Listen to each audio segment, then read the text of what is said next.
बिस्मिल्लाहिर्रहमानिर्रहीम अस्सलाम वालेकुम। आज की इस वीडियो में हम डिस्कस करेंगे टर्म ऑफ शेयर के शेयर से क्या मुराद है।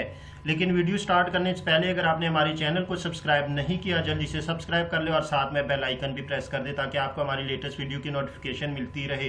वीडियो स्टार्ट करते हैं। Define the term share, share को डिफाइन करें। An authorised capital of a company is divided into equal units which are called shares। यानी जो कंपनी के पास ऑथोराइज्ड कैपिटल होता है उस कैपिटल को इक्वल यूनिट्स में डिवाइड कर दिया जाता है, उस इक्वल यूनिट्स को हम शेयर्स कहते हैं। और इन शेयर्स में जो हमारे पास सिंगल यूनिट होता है उसे हम शेयर कहते हैं। अब हम इसको एक एग्जांपल से समझते हैं। सपोज करते हैं कि एक कंपनी है, उसका जो ऑथोराइज्ड कैपिटल है वो है authorised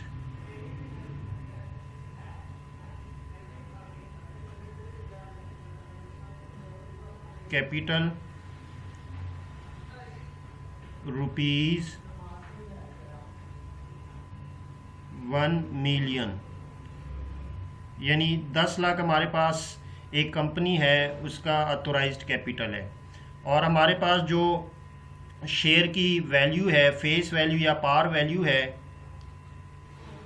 par value of share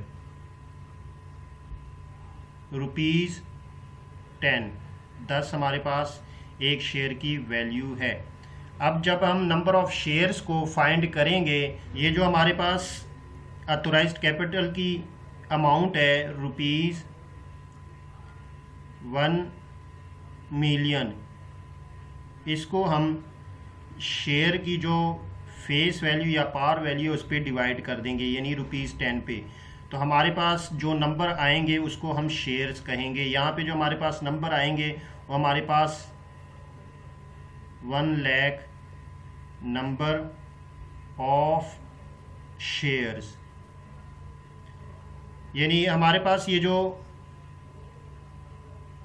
authorised capital था इसको हमने इक्वल, जो बराबर आपके पास शेयर की जो फेस वैल्यू या पार वैल्यू उस पर जब आप डिवाइड करते हैं तो जितने भी आपके पास नंबर्स आएंगे उन नंबर्स को हम शेयर्स कहेंगे।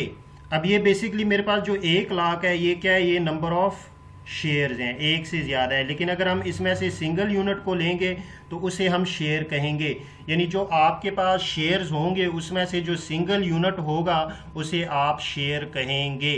तो इस तरह आप किसी भी कंपनी के नंबर ऑफ शेयर्स और सिंगल शेयर को फाइंड कर सकते हैं।